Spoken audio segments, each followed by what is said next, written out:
नमस्कार बच्चों। आज हम लोग प्रोनाउन को देखेंगे। प्रोनाउन आपको बताया था कि वो शब्द होते हैं जो नाउन की जगह पर प्रयोग होते हैं। प्रोनाउन सामान्यतः 8 प्रकार के होते हैं।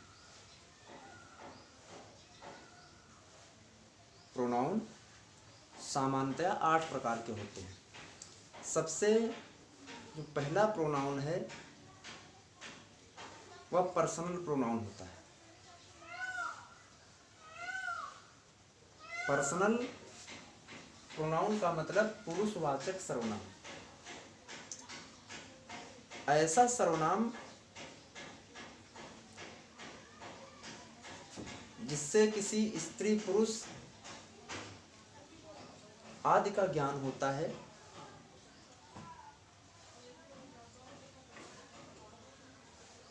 वह प्रोनाउन पर्सनल प्रोनाउन होता है। और पर्सनल प्रोनाउन में 3 प्रोनाउन होते हैं, 3 भाग होते हैं। First, second, third. First person के प्रोनाउन जो बोलने वाला है, जैसे यहाँ पर हम बोल रहे हैं तो इस जगह पर हम प्रथम पर्सन के प्रोनाउन हैं, हम। और जो व्यक्ति सुनने वाला है वो सेकंड पर्सन का होता है, यू। और जिसके विषय में बात की जाए वो third person, he, she, it. सबसे पहला प्रोनाउन पर्सनल प्रोनाउन, पुरुषवाचक सर्वनाम। इसमें 3 पार्ट होते हैं, first person, second person, third person. First person में आई, वी, ये इत्यादि आते हैं। सेकंड पर्सन में यू, योर्स। थर्ड पर्सन में ही, सी, इट, दे आपने पढ़े होंगे। तो देखिए, इसमें उदाहरण लिखा हुआ है, वी वर्क हार्ड,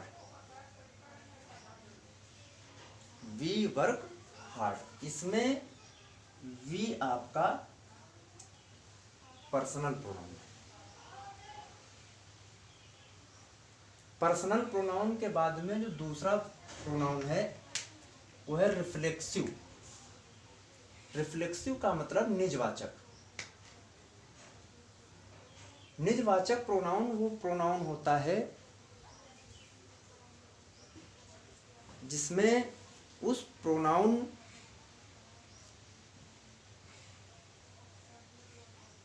का जोर कर्ता पर ही पड़ता है। और इन प्रोनाउन को मुख्यतः पर्सनल प्रोनाउन में सेल्फ या सेल्फ्स लगाकर बनाया जाता है। जैसे जो पर्सनल प्रोनाउन है उसके अंतर्गत माई आएगा, वही माई अगर उसमें माई सेल्फ लगा दिया जाए तो रिफ्लेक्सिव प्रोनाउन हो जाएगा। आई एंजॉयड माई सेल्फ, मैंने स्वयं आनंद उठाया।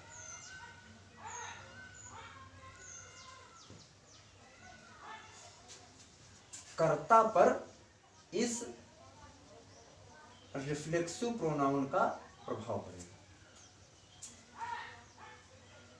रिफ्लेक्सिव प्रोनाउन से थोड़ा डिफरेंट, जरा सा डिफरेंट होता है एम्फैटिक प्रोनाउन। एम्फैटिक प्रोनाउन में क्या होता है कि शब्द यही होगा, देखो ये माई सेल्फ लिखा हुआ है, माई सेल्फ यहां भी। अंतर क्या होगा साधारण देखने के लिए कि ये जो माई सेल्फ अंत में है ये पास में ही होगा, अर्थात 2 प्रोनाउन पास में होंगे। लेकिन जब पास में होंगे तो उसका अर्थ जो है ही हो जाएगा। माई सेल्फ का तो अर्थ रहेगा ही रहेगा, साथ में इसका भाव जो है वो ही हो जाता है। अर्थात इस वाले में जैसे लिखा है कि आई एंजॉयड माई सेल्फ, मैंने स्वयं आनंद उठाया, तो मैंने स्वयं आनंद उठाया आपने कह दिया, इसमें हो सकता है थोड़ा बहुत संदेह हो, लेकिन इस वाक्य में संदेह नहीं हो सकता। इम्फेटिक प्रोनाउन दृढ़तावाचक, बिल्कुल दृढ़ निश्चय के साथ, आई माई सेल्फ टोल्ड हिम, मैंने ही स्वयं उसको बताया।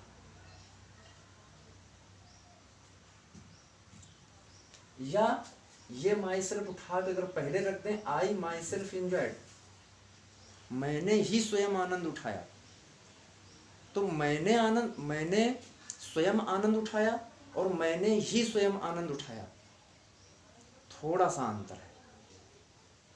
अगर इसको हम 99% सही मान लें शुद्धता, तो ये 100% है। जैसे अशुद्ध, शुद्ध, विशुद्ध। शुद्ध का मतलब ये नहीं कि बिल्कुल 100%, उसमें थोड़ी बहुत कमी हो सकती है, लेकिन विशुद्ध का मतलब बिल्कुल 100% प्योर। तो वही अंतर इसमें भी है। रिफ्लेक्सिव प्रोनाउन में हल्की संभावना नकारात्मक हो सकती है, या उसमें कुछ संभावना हो सकती है, चलो ठीक है हमने स्वयं आनंद उठाया, तो इसका मतलब यह है अन्य लोगों ने भी आनंद उठाया, हो सकता है ऐसा कह सकते हैं। लेकिन इसमें मैंने ही स्वयं आनंद उठाया ऐसा होगा अर्थ।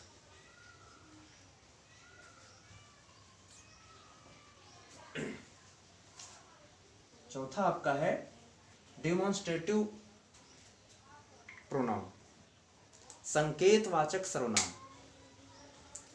इसमें ऐसे सर्वनाम आते हैं जिनके माध्यम से हम संकेत करते हैं कि ये मेरा पेन है,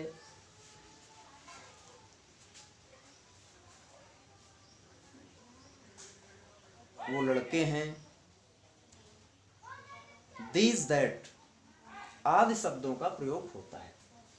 दीज आर अवर काइट्स, ये हमारी पतंगे हैं। तो इस वाक्य में दीज आपका डिमॉन्स्ट्रेटिव प्रोनाउन है। सबसे ऊपर वाले में वी, सेकंड नंबर में माई सेल्फ, थर्ड नंबर में माई सेल्फ। अंतर क्या है, जो रिफ्लेक्सिव है उसमें माई सेल्फ बाद में होगा, यानी दो प्रोनाउन दूर दूर होंगे, लेकिन जो इम्फेटिक है उसमें दो प्रोनाउन पास पास होंगे। अर्थ इसमें ही अतिरिक्त रूप से जुड़ जाएगा। पांचवा आपका प्रोनाउन है इंडेफिनिट प्रोनाउन। डेफिनिट माने होता है निश्चित, इनडेफिनिट अनिश्चित। तो अनिश्चित सर्वनाम, जहां पर व्यक्ति के विषय में कोई निश्चय न हो पाए कौन है क्या है, ऐसी जगह पर इनका प्रयोग होता है। Nobody will come here, यहाँ पर कोई नहीं आया, इसमें यह नहीं पता चल रहा किसके विषय में बताया जा रहा, वह कि मैं कि तुम। छठा है डिस्ट्रीब्यूटिव प्रोनाउन।